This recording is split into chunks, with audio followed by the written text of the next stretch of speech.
আসসালামু আলাইকুম ভিউয়ার্স, সবাইকে ওয়েলকাম জানিয়ে নতুন আরও একটি এপিসোড শুরু করছি। রমাদান স্পেশাল আজকের রেসিপি হচ্ছে বাঁধাকপি আর মসুর ডাল দিয়ে দারুণ মজার পাকোড়া। দারুণ স্বাদের এই মচমচে বাঁধাকপির পাকোড়াটা এতটা মজার যে আপনারা একবার খেলে তার ফ্যান হয়ে যাবেন। চলুন তাহলে রেসিপিটি শুরু করি।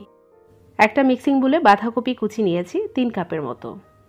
আর বাঁধাকপি কুচিগুলোকে আমি ভালোভাবে ধুয়ে পানি ছড়িয়ে একদম শুকিয়ে নিয়েছি। এবার বাঁধাকপির মধ্যে আমি দিয়ে দিচ্ছি হাফ চা চামচের মতো লবণ, আর লবণ দিয়ে ভালোভাবে মেখে নেব। মেখে নেওয়া এই বাঁধাকপিটাকে আমি এক সাইডে রেখে দেব 10 মিনিটের জন্য। লবণ দিয়ে মেখে রেখে দিলে এটা থেকে প্রচুর পরিমাণে পানি ছেড়ে দেবে। পাকোড়া তৈরির আরও একটা উপকরণ হচ্ছে মসুর ডাল, আর এখানে আমি 2 কাপের মতো মসুর ডাল নিয়েছি। আর এই মসুর ডালটাকে আমি পর্যাপ্ত পরিমাণে পানি দিয়ে ভিজিয়ে রেখেছিলাম 2 ঘন্টার জন্য। কয়েকবার পানি বদল করে আমি ভালোভাবে পরিষ্কার করে এর পানিটা আমি ঝরিয়ে নিয়েছি। এবার এই ডালটাকে আমি ব্লেন্ডারে ব্লেন্ড করে নিব। ব্লেন্ডারের জারের মধ্যে ডালটাকে দিয়ে আমি 5-6 সেকেন্ডের মতো ব্লেন্ড করব। তারপর সুইচটা অফ করে দিয়ে আবার ডালটাকে নেড়ে চেড়ে আবারও 5-6 সেকেন্ডের মতো ব্লেন্ড করে নেব। মোট কথা ডালটাকে মিহি পেস্ট করা যাবে না, আধা ভাঙা করে ভেঙে নিতে হবে। কিছুটা পেস্ট আর কিছুটা আধা ভাঙা, অনেকটা এইরকম। ডালটাকে একদম মিহি পেস্ট করে ফেললে কিন্তু পাকোড়াটা মচমচে হতে চাইবে না। এবার ডালটাকে এক সাইডে রেখে দিয়ে বাঁধাকপির মধ্যে যে আমি লবণ মেখে রেখেছিলাম সেই বাঁধাকপিটা আবারও মেখে নিচ্ছি। বাঁধাকপিটা কিন্তু অনেকটাই সফট হয়ে গেছে, কয়েকবারের মতো হাত দিয়ে চটকে নিলে এর থেকে বাড়তি পানিটা বের হয়ে আসবে। একটু লক্ষ্য করলে দেখা যায় বাঁধাকপির মধ্যে কতটা পানি ছিল। এবার হাত দিয়ে ভালোভাবে চিপে এর বাড়তি পানিটা ছড়িয়ে আমি একটা মিক্সিং বোলের মধ্যে বাঁধাকপিগুলো নিয়ে নিচ্ছি।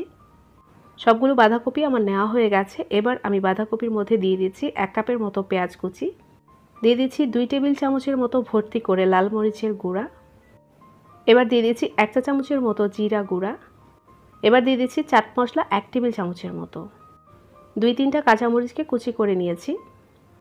এবার দিয়ে দিচ্ছি হালকা ব্লেন্ড করা ডালের মিশ্রণটা।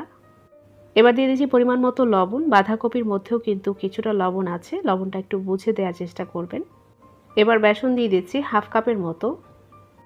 এবার সব কিছুকে হাতের সাহায্যে খুব ভালোভাবে মেখে নেব। সব কিছু যখন খুব ভালোভাবে মাখানো হয়ে যাবে তখন আমি হাত দিয়ে এই রকম সাইজ করে একটা পাকোড়ার শেপ দেখিয়ে দিচ্ছি। আপনারা চাইলে গোল গোল শেপেও দিতে পারেন।